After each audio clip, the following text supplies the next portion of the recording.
Good morning, students. Now let's continue with the chapter.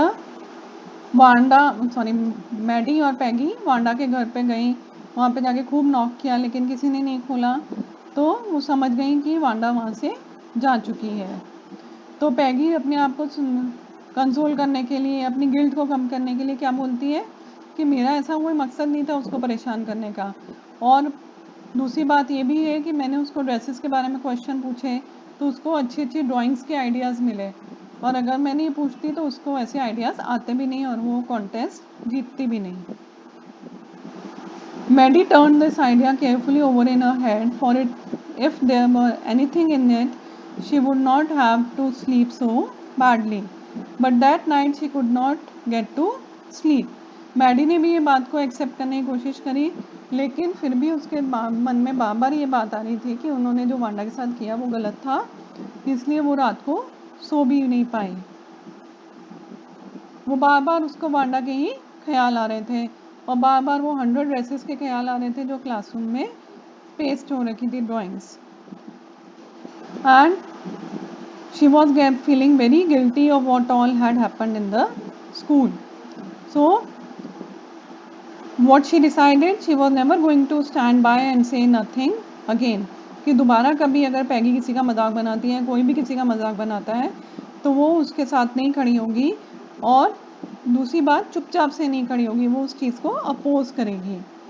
If she ever heard anybody picking on someone because they were funny looking or because they had strange names, she would speak up. Speak up means अगर कोई किसी का मजाक बनाएगा तो वो उस सबको अपोज करेगी. She had no way of making things right with Wanda, but from now on she would never make anybody else that unhappy again. तो हालांकि अब वो वांडा के साथ अपने फीलिंग्स नहीं शेयर कर सकती थी, वो सब दोबारा नहीं कर सकती थी, लेकिन उसने डिसाइड किया कि वो गलती को सुधारेगी और दोबारा अगर किसी के साथ में गलत होगा तो उसको अपोज करेगी. Now we move on to the next page. On Saturday Maddie spent the afternoon with Peggy.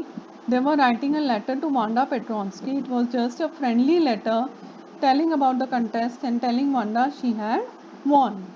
They told her how pretty her drawings were. तो उन दोनों ने डिसाइड किया अब हम लेटर लिखेंगे. दोनों बैठ करके लेटर लिख रही थी वांडा को बताने के लिए कि उसकी ड्राइंग्स कितनी सुंदर थी और उन ड्राइंग्स की वजह से उसने वो कॉन्टेस्ट जीता था. और दूसरी बात, वो उसको सॉरी भी बोलना चाहती थी. तो उन्होंने लेटर लिखा और उसको बॉगिन्स हाइट में भेजा, और writing please forward on the envelope, और एनवेलप पे लिखा कि please forward it to Wanda Petronski. बहुत दिन हो गए, कोई जवाब नहीं आया, तो उनको लगा कि वांडा को वो लेटर मिला ही नहीं, या फिर वो इतनी ज़्यादा दुखी थी, इतनी ज़्यादा हर्ट हो गई थी और गुस्सा थी कि वो जवाब नहीं देना चाहती थी.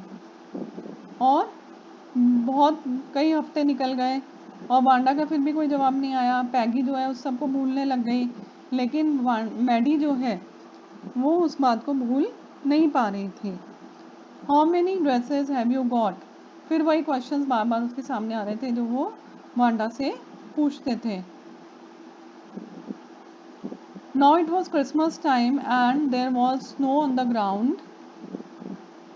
Christmas bells and a small tree decorated the classroom. On the last day of school before the holidays, the teacher showed the class a letter she had received that morning. Before the winter break, they got a letter, and teacher showed them that they had got a letter, and that letter was from Wanda Petronsky. And teacher read the letter to them. और letter में क्या लिखा था? How are you and room 13? Please tell the girls they can keep those 100 dresses because in my new house I have 100 new ones all lined up in my closet. I would like that girl Peggy to have the drawing of the green dress with the red trimmings and a friend Maddie to have the blue one. For Christmas I miss that school and my new teacher does not equalize with you. Merry Christmas to you and everybody. तो teacher जो थी उसकी miss मैसन, उनको address करके letter लिखा हुआ था कि मैं आप सबको बहुत मिस करती हूँ और मैं चाहती हूँ कि मैंने जो 100 ड्रेसेस बनाई थी वो रूम 13 में जो गर्ल्स हैं उनको बांट दी जाए. और एक पर्टिकुलर ड्रेस जो है वो पैगी के लिए लिखी उसने और दूसरी ड्रेस मैडी के लिए. and she wished Merry Christmas to everyone. On the way home from school, Maddie and Peggy held their drawings very carefully, and as they were going towards home, all the homes they were being decorated from Christmas. और पैगी क्या बोली कि इससे पता पड़ता है कि वो हमें पसंद करती थी, इस वजह से उसने हमें ये लेटर लिखा। और मैडी अभी भी बहुत दुखी थी, उसने बोला कि I also hope that she like does. She felt sad because she knew that she would never see the little tight lipped polish girl again and couldn't ever really made things right between them. वो Maddie अभी भी इसीलिए दुखी थी क्योंकि उसको लग रहा था कि वो कभी भी उन दोनों के बीच में जो हुआ उसको मेंडअप नहीं कर पाएगी और दोबारा वो वांडा से कभी नहीं मिल पाएगी। और घर गई और उसने अपनी वाली ड्रेस को जो है वॉलपेपर के ऊपर पिन कर दिया और बार बार खड़ी होकर के वो उस ड्रेस को देख रही थी। आंसू थे उसकी आंखों में, लेकिन ऑल ऑफ अ सडन उसको रियलाइज़ हुआ कि उस ड्रेस के ऊपर जो पिक्चर बना हुआ था, जो हेड बना हुआ था, वो उसको रिजेंबल करता था। तो वो पैगी के पास गई, पैगी को बोला, peg, she said, let me see your picture. What's the matter? asked Peggy as they clattered up to her room where Wanda's drawing was lying face down on the bed. Mary carefully raised it.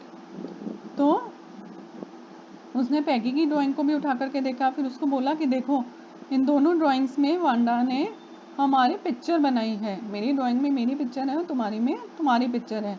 तो इसका मतलब क्या हुआ कि वो exactly हमारे लिए ही ये ड्रेसेस बना करके गई थी। Look, she drew, that's you, she exclaimed, and the head and face of this picture, did she look like Peggy? What did I say? said Peggy. She must have really liked us anyway. तो पैगी दोबारा वही बात कह रही थी कि वो हमें पसंद करती थी, इसीलिए उसने ऐसी ड्राइंग बनाई। Yes, she must have, agreed Maddie, and she blinked away the tears that came every time she thought of Wanda, standing alone in that sunny spot in the schoolyard, looking stolidly over at the group of laughing girls after she had walked off, after she had said, sure 100 of them all lined up. तो वो बार बार उसके मन में वही ख्याल आ रहा था जब वो उसका मजाक बनाते थे वांडा का। तो वो बहुत सी लड़कियां खड़ी होकर वहाँ पर हंसती थी जब वो बार बार एक ही जवाब देती थी, हाँ मेरे पास 100 ड्रेसेस हैं और सारी ड्रेसेस मेरी कबर्ड के अंदर रखी हुई हैं। Clear? Now I hope you people have understood this chapter.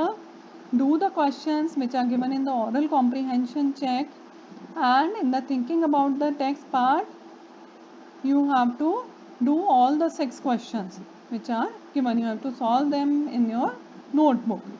Besides that, I will be giving you the questions for the reference to context, and you have to do these questions in your notebooks. If you have any doubts, you can ask me, you can message me and ask the doubts that you are having.